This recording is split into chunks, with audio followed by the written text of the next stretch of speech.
Hello, this is Dark Knight Apologetics. I am your host, Jeremy Knight. Stick around to the end of the video for a code word that you can put in the comments. Don't forget to like the video and enjoy the show. Okay. Hello. Now before we get into today's topic for today's video, which will be the distant starlight problem, I want to talk about what I converted to after I left young earth creationism.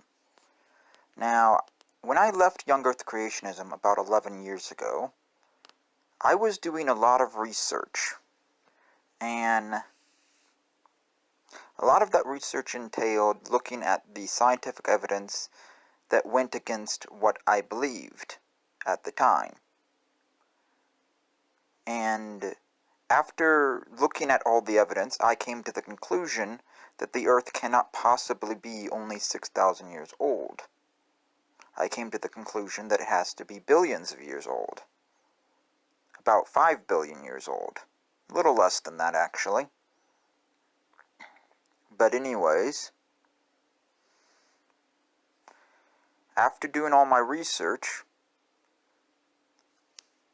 my faith was challenged, and I almost lost my faith, but eventually, after stumbling across Reasons to Believe, RTB, a ministry led by Dr. Hugh Ross, I converted to what is known as Old Earth Creationism, or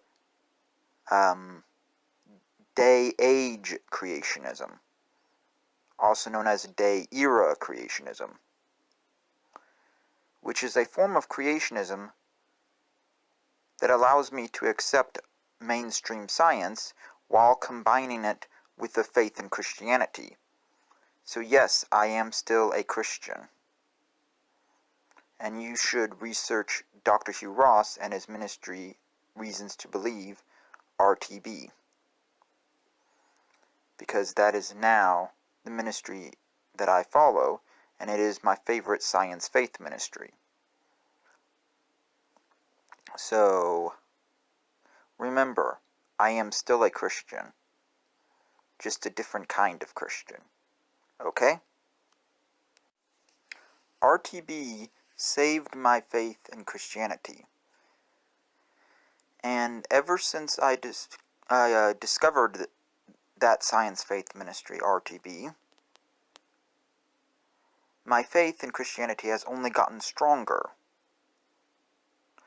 And this ability to accept mainstream science and combine it with my faith has allowed me to grow out of my naivety and leave my childish thinking behind and think like an adult and accept reality.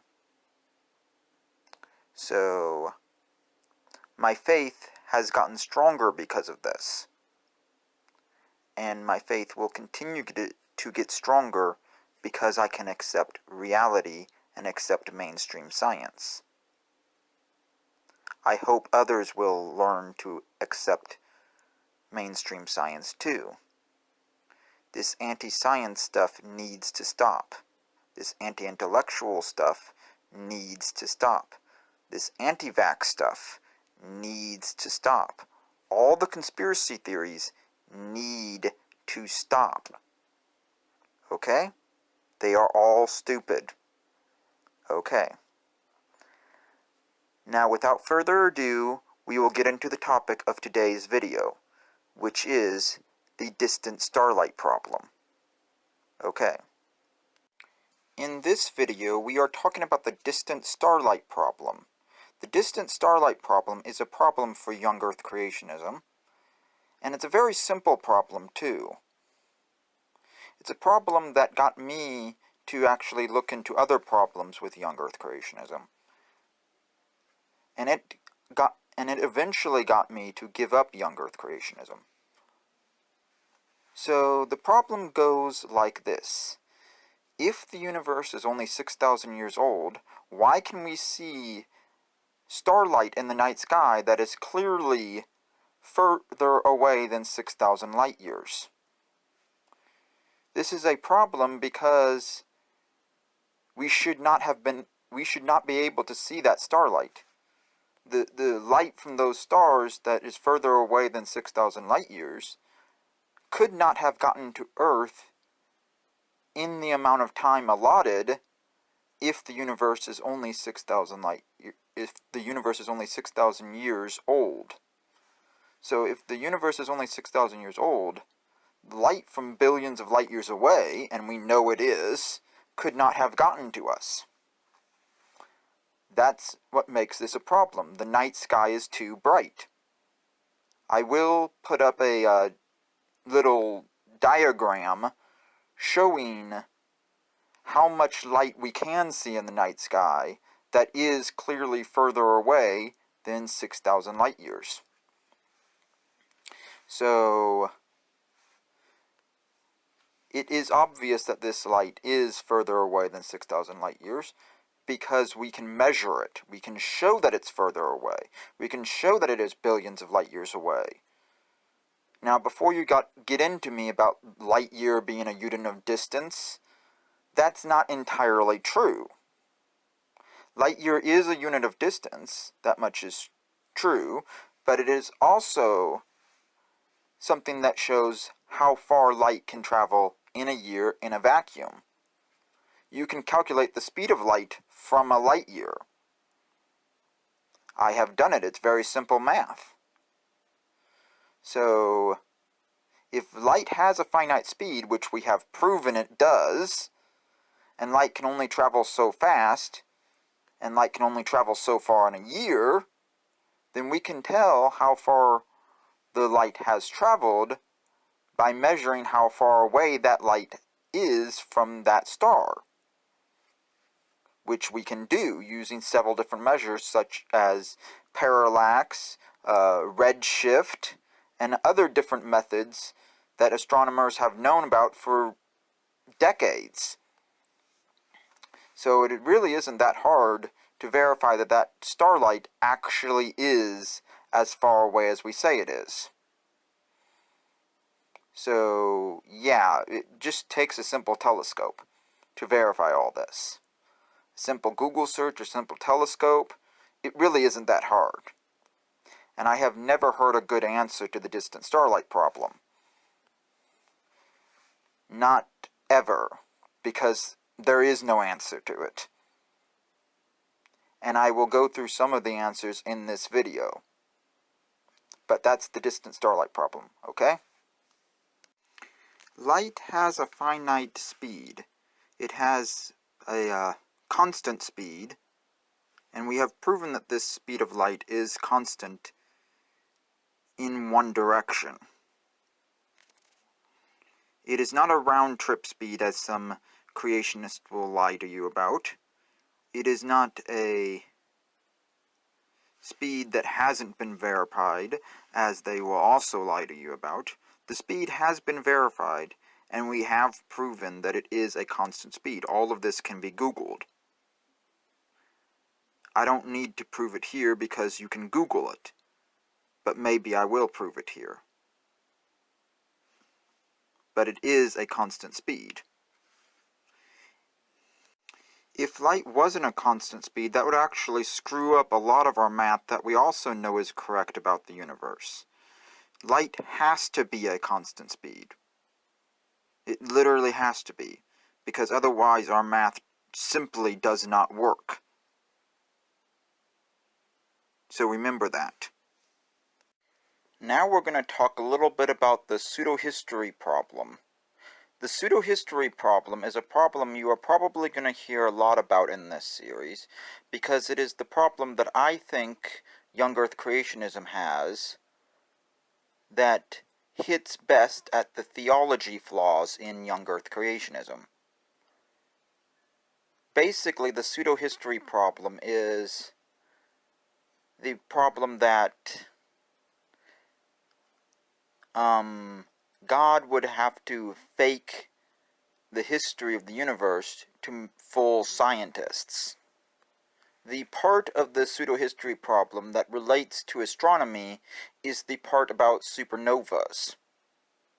Basically, we have encoded in the light from starlight that is billions of light years away, we have supernova signatures that tell us that a supernova occurred billions of years ago.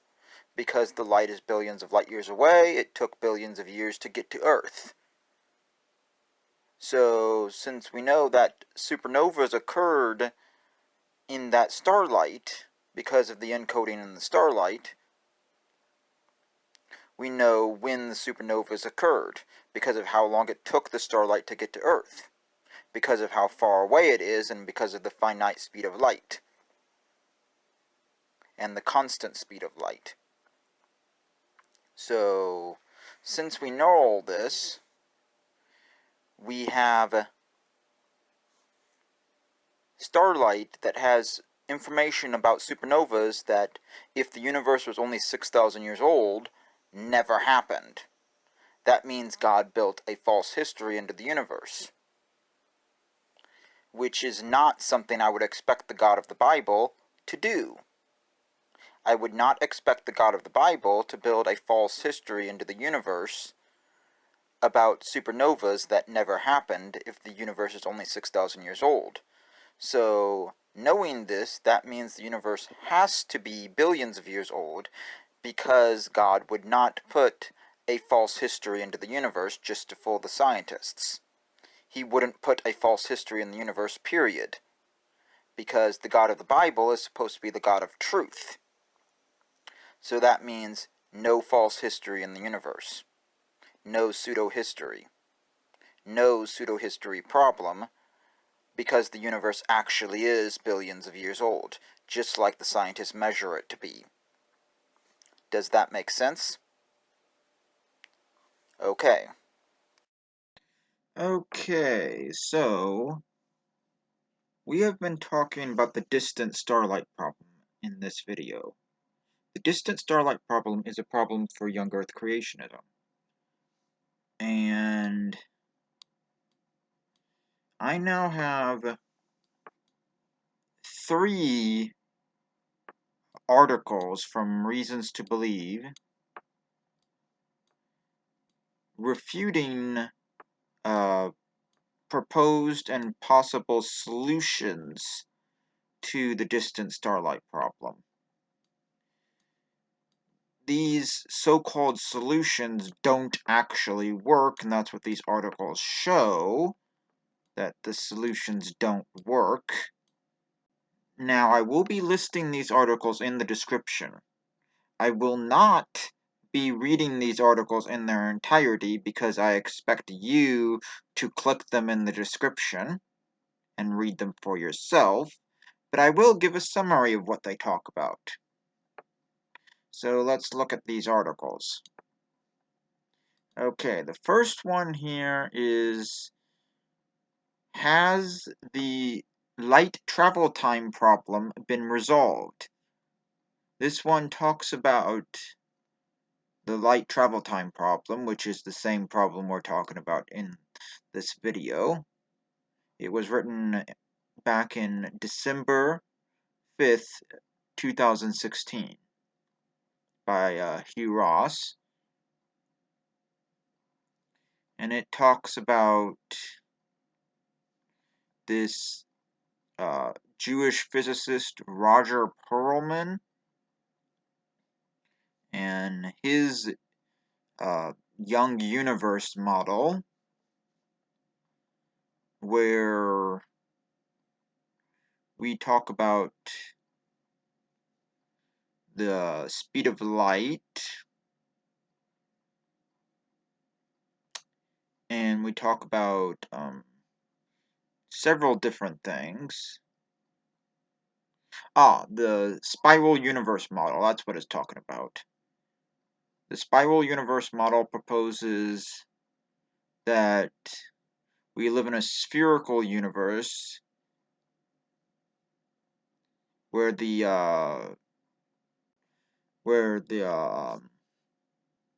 it denies the cosmic expansion of the universe, and it asserts that our solar system is at the center of the universe, which is, well, wrong. So, yeah, the way this is refuted is because of the redshifts in the galaxies and the cosmic background radiation. Basically, the redshifts of the galaxies shows that these galaxies are far away and that we are not in the center of the universe. And the CMB demonstrates and confirms the redshift. The CMB confirms what we measure with the redshift, and we can actually use the CMB to calibrate redshift measurements. So basically, Perelman's spiral universe model does not work. That's what this article talks about. Another article I have here by Hugh Ross was written back in October 1st, 2003, and it talks about clocks. These are not real clocks, they are metaphorical they are metaphorical clocks. And we're talking about the theory of general relativity. And basically, there's this one person in young Earth creationism. What is his name? Humphrey. Dr. Humphrey. That's his name. And he'll propose that the clocks in the distant universe should run faster. But when we actually measure them, they run slower. So Humphrey's model doesn't work either. And then we have this article about An Infinite Speed of Light by Jeff Swearing, May 1st, 2012. This one's about Jason Lyle, and apparently Jason Lyle also talks about the clocks too. But he does it a little bit differently than Humphrey, in that he tries to propose an entire model, whereas Humphrey was just making an assumption. But basically, it's the same problem. We have clocks and how things occur simultaneous and instantaneous. And basically, it's the same problem. It's the same problem that Humphrey's model has. So, yeah. You can read these articles. Basically, the speed of light is not infinite. We've checked. It isn't infinite. But yeah, you can read these articles for yourself, and they show how the distant starlight problem still has yet to be solved. And it's actually the simplest, but it's the simplest problem for the young Earth creationists, yet for some reason they have yet to solve it. Okay? Okay, so in our next video on why I left young Earth creationism, we will be talking about geology problems with young Earth creationism. Okay? So stick around for that video too.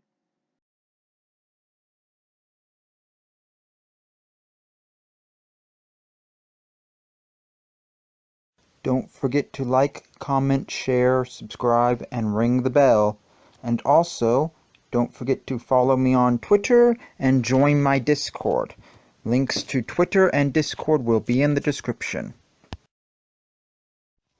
This is the Dark Knight Apologist, and I just wanted to say See you next time.